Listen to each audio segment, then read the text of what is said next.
Hi friends, welcome to Bingo pink channel. இன்றைக்கி என்ன video பார்க்க போகிறேன்னா, லாஸ்ட் வீக் ஸ்கூல் லஞ்ச் பாக்ஸ்க்கு என்னெல்லாம் பேக் பண்ணேன் அப்படிங்கிறத ஒரு விலாகாக பார்க்க போகிறோம். ஃபர்ஸ்ட் நாளே தூங்கி எந்திரிக்கிறதுக்கு கொஞ்சம் டைம் ஆகிடுச்சு. அதனால் காலையில் குழம்பு எதுவுமே செய்யலை. வெண்டைக்காய் பொரியல் மட்டும் செஞ்சுருந்தேன்.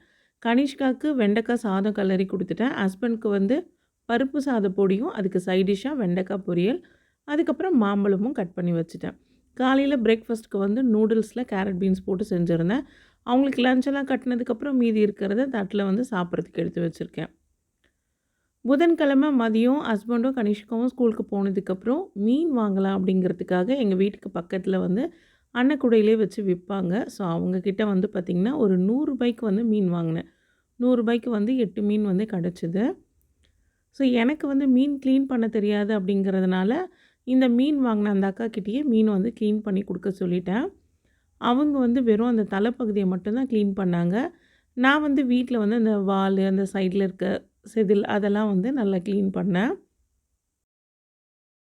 நான்வெஜ்ஜில் சிக்கன், மட்டனை விட சீ ஃபுட்னால் ரொம்பவே பிடிக்கும். அதுலேயும் குறிப்பாக வஞ்சர மீன், இறால், நண்டு இது 3மே எனக்கு ரொம்ப ரொம்ப பிடிக்குங்க. இது 3ம் என்னோடய ஆல் டைம் ஃபேவரட். வஞ்சர மீனில் கொஞ்சம் பெரிய மீனாக வாங்கி ஃப்ரை பண்ணி சாப்பிட்ணுன்னு ரொம்ப நாள் ஆசை. ஆனால் கடைகளில் சின்ன சின்னதாக தான் வஞ்சர மீன் வச்சுருக்காங்க. 3/4 கிலோ, 1 கிலோ அது போல் தான் வச்சுருக்காங்க. ஹோட்டலெல்லாம் பார்த்திங்கன்னா வஞ்சர மீன் நல்ல பெரிய பீஸாக ஃப்ரை பண்ணி நான் சாப்பிட்ருக்கேன். எனக்கு இந்த ஆசை எப்படி வந்ததுன்னு பார்த்திங்கன்னா, ஒரு முறை வீட்டில் பர்த்டே ட்ரீட்டுன்னு சொல்லி ஆவடியில் இருக்கிற எஸ்எஸ் பிரியாணிக்கு போயிருந்தோம். அங்கே பார்த்திங்கன்னா சிக்கன் பிரியாணி ஆர்டர் பண்ணியிருந்தேன். ஃபிஷ் ஃப்ரையும் ஒன்று ஆர்டர் பண்ணியிருந்தேன். அந்த ஃபிஷ் ஃப்ரை பார்த்திங்கன்னா வஞ்சர மீன் தான்.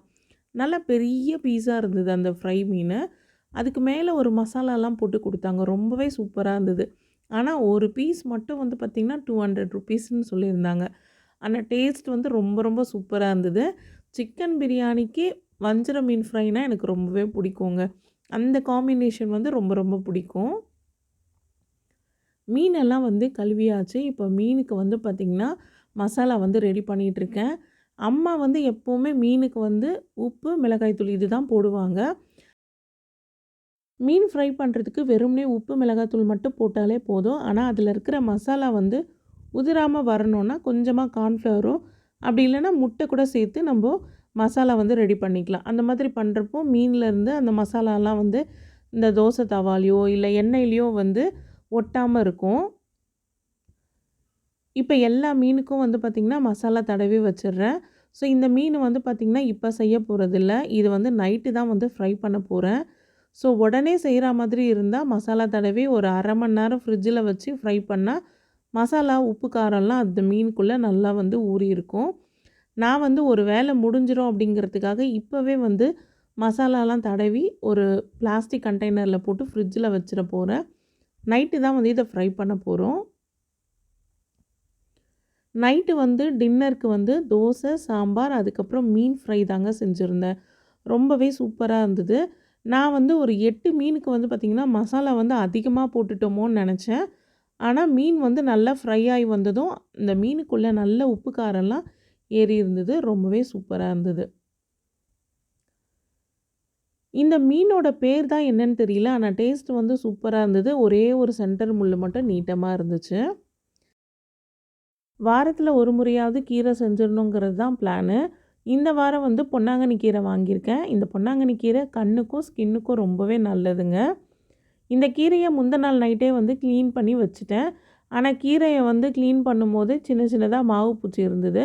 ஸோ அதெல்லாம் கம்ப்ளீட்டாக கண்ணுக்கு தெரிஞ்ச வரைக்கும் க்ளீன் பண்ணிட்டேன். ஆனால் கண்ணுக்கே தெரியாமல் ஒரு சில பூச்சிகள் கண்டிப்பாக கீரையில் இருக்கும். அதனால் கீரையை அலசும் போது கொஞ்சமாக கல்லுப்பும் மஞ்சள் தூளும் சேர்த்து கீரையை ஒரு 2-3 முறை நல்லா அலசி எடுத்துக்க போகிறேன். இது பொன்னாங்கண்ணி கீரைக்கு மட்டும் இல்லைங்க. நம்ம வாங்குகிற எந்த கீரையாக இருந்தாலும் இது போல் கல்லுப்பு சேர்த்து நம்ம கீரையை அலசுகிறப்போ கீரையோட பேக் சைடில் சின்ன சின்னதாக இந்த பூச்சிகளோட முட்டைகள், அதுக்கப்புறம் சின்ன சின்னதாக இருக்கக்கூடிய பூச்சி எதுவாக இருந்தாலும் இந்த உப்பு தண்ணிக்கு கண்டிப்பாக இறந்துரும். இல்லை மேலே மிதந்துட்டு வந்துடும். இனிமேல் நீங்கள் கீரை வாங்குறப்ப வெறுமனே தண்ணியில் வச்சு அலசாமல் உப்பு தண்ணியில் கீரையை அலசுங்க. நம்ம கண்ணுக்கே தெரியாத பூச்சி எதுவாக இருந்தாலும் இது மேலே மிதந்துட்டு வந்துடும். அப்படி இல்லைன்னா அந்த பூச்சி இறந்துடும். இப்போ பாருங்கள், ஒரு முறை வந்து நான் தண்ணியில் போட்டு டிப் பண்ணதுக்கே எந்த அளவுக்கு பூச்சிகள் சின்ன சின்னதாக வந்து மிதந்துட்டுருக்குன்னு பாருங்கள். இது எல்லாமே நம்ம கண்ணுக்கு தெரியாமல் அந்த இலையோட பேக் சைடில் காம்பில் அங்கே இருந்த அந்த பூச்சி தான். இந்த டிப்ஸ் உங்களுக்கு யூஸ்ஃபுல்லாக இருக்கும்னு நினைக்கிறேன். இந்த டிப்ஸ் பிடிச்சிருந்ததுன்னா மறக்காமல் இந்த டிப்ஸ்க்கு ஒரு கமெண்ட் கொடுங்க. ஸோ இந்த கீரையை வந்து பார்த்திங்கன்னா ஒரு 2, 3 தடவை நல்லா அலசுங்க. அப்போ தான் வந்து இதில் இருக்கிற பூச்சி, அதுக்கப்புறம் இந்த மண், அழுக்கு இது எல்லாமே போகும். நான் வந்து கீரையை நல்லா அலசி எடுத்துட்டேங்க. இப்போ வடியலில் விட்டுருக்கேன். பொன்னாங்கண்ணி கீரையில் கூட்டு, பொரியல் இது 2த்துல எது செஞ்சாலும் டேஸ்ட் வந்து சூப்பராக இருக்கும். நான் வந்து கீரை கூட்டு தாங்க செஞ்சுருந்தேன். சைட் டிஷ்ஷாக வந்து உருளைக்கிழங்கு வறுவல் பண்ணியிருந்தேன். எங்கள் வீட்டில் ஒரு நாள் குழம்பு அப்படின்னா அடுத்த நாள் ஒன்று வெரைட்டி ரைஸ், அப்படி இல்லைன்னா ஒன் பாட் ரைஸ் தான் இருக்கும். முந்தின நாள் கீரைங்கிறதுனால அடுத்த நாள் வந்து கேரட், பீன்ஸ், மீல் மேக்கர்லாம் போட்டு பிரிஞ்சி சாதம் மாதிரி செஞ்சுட்டேன். வீட்டில் வந்து பாஸ்மதி ரைஸ் இல்லைங்கிறதுனால சாப்பாட்டு அரிசியே போட்டு பிரிஞ்சி சாதமாக வந்து ஒன் பாட் ரெசிபி வந்து செஞ்சு ரொம்பவே சிம்பிளாக வந்து லன்ச் வந்து ரெடி பண்ணிட்டேன். இது போல் பிரிஞ்சி சாதத்துக்கு பாஸ்மதி ரைஸை விட வீட்டில் இருக்க சாப்பாட்டு அரிசி கூட டேஸ்ட் வந்து சூப்பராக இருக்கும். அடுத்த நாள் மாங்காய் சாதம் செய்கிறதுக்காக மாங்காய் கட் பண்ணுறதுக்கு எடுத்து வச்சுருக்கேன். இந்த மாங்காய் நான் கடையில் வாங்குறப்பவே ஒரு பக்கம் மட்டும் நல்லா ரோஸாக இருக்கிற மாங்காவாக பார்த்து எடுத்தேங்க. இந்த மாதிரி இருக்கிற மாங்காய் வந்து பச்சையாகவே நம்ம கட் பண்ணி சாப்பிட்டா புளிப்பு அதிகமாக இருக்காது. இந்த மாதிரி மாங்காய் வந்து மாங்காய் சாதம் செய்கிறதுக்கு, பச்சடி செய்கிறதுக்கெலாம் ரொம்பவே டேஸ்ட்டாக இருக்கும். இன்றைக்கி இந்த 2 மாங்காயில் ஒரு மாங்காய் வந்து பச்சடிக்கும், ஒரு மாங்காய் வந்து மாங்காய் சாதம் தான் செய்ய போகிறேன். மாங்காய் சாதம் செய்கிறதுக்கு கிரேட்டரில் சின்ன துருவல் விழக்கூடியதில் மாங்காவை துருவி எடுத்துக்கிறேன். இந்த மாங்காய் துருவலை வந்து நம்ம எண்ணெய் ஊற்றி கடுகு, பருப்பு இதெல்லாம் போட்டு தாளித்ததும் இந்த துருவலையும் கொட்டி ஒரு 2, 3 டைம் அந்த சூட்லேயே நம்ம வதக்கி விட்டாலே மாங்காய் வந்து சீக்கிரமாக வெந்துடும். நம்ம மாங்காய் சாதம் செய்கிறப்போ மாங்காவை ரொம்ப நேரம் போட்டு வதக்கக்கூடாது. அப்படி வதக்குனாக்கா மாங்காய் வந்து குழஞ்சிரும், அப்படியே வந்து கடாயிலேயே வந்து ஒட்டிக்கும். இந்த மாங்காய் துருவலை நீங்கள் ஊறுகாய் கூட செய்யலாங்க, சூப்பராக இருக்கும். ஒரு பக்கம் மாங்காய் துருவல் வந்து சாதத்துக்கு ரெடி ஆகிடுச்சு. இன்னொரு பக்கம் இந்த கட் பண்ணி வச்சுருக்க மாங்காவை வந்து பச்சடி செய்ய போகிறேன். மாங்காய் பச்சடி செய்கிறப்போ வெல்லம் வந்து நல்ல டார்க்காக இருக்கிற வெல்லமாக பார்த்து வாங்கிக்கோங்க. அதுதான் வந்து மாங்காய் பச்சடிக்கு ஒரு நல்ல கலரை கொடுக்கும். மாங்காய் பச்சடிக்கு நல்லெண்ணெய் ஊற்றிக்கிறேன். டேஸ்ட் வந்து சூப்பராக இருக்கும். அடுத்ததாக கடுகு, சீரகம், உளுந்து இதெல்லாம் போட்டு நல்லா தாளிச்சிக்கிறேன். இது நல்லா பொரிஞ்சு வந்ததும் கட் பண்ணி வச்சுருக்கேன் மாங்காவை இதில் சேர்த்து நல்லா ஒரு 2, 3 முறை கிண்டி விடலாம். இந்த மாங்காவை இன்ஸ்டண்ட்டாக ஊறுகாய் கூட போடலாங்க, சூப்பராக இருக்கும். இந்த வெல்லத்தை வந்து நான் கத்தியிலே வந்து கட் பண்ணி எடுத்துக்கிட்டேங்க. ஸோ கிரேட்டரில் வச்சும் துருவிக்கலாம், கத்திலையும் கட் பண்ணிக்கலாம், ஈஸியாக இருக்கும். நம்ம போட்டு உடச்சி எடுக்கிறதுக்கு பதில் இந்த மாதிரி பண்ணிக்கலாம். அடுத்ததாக பச்சடிக்கு தேவையான உப்பு வந்து சேர்த்துக்கிறேன். உப்பு சேர்த்து ஒரு 2, 3 முறை நல்லா கிளறி விட்டதுக்கப்புறமா மிளகாய்த்தூள் வந்து சேர்த்துக்கிறேன். இந்த மிளகாய்த்தூள் வந்து குழம்பு மிளகாய்த்தூள் தான். ஸோ காரம் வந்து உங்களுக்கு எந்த அளவுக்கு வேணுமோ அந்த அளவுக்கு போட்டுக்கோங்க. இந்த பச்சடி வந்து பார்த்திங்கன்னா உப்பு, காரம், புளிப்பு, இனிப்புன்னு இந்த 4ம் கலந்து இருக்கும். டேஸ்ட் வந்து சூப்பராக இருக்குங்க.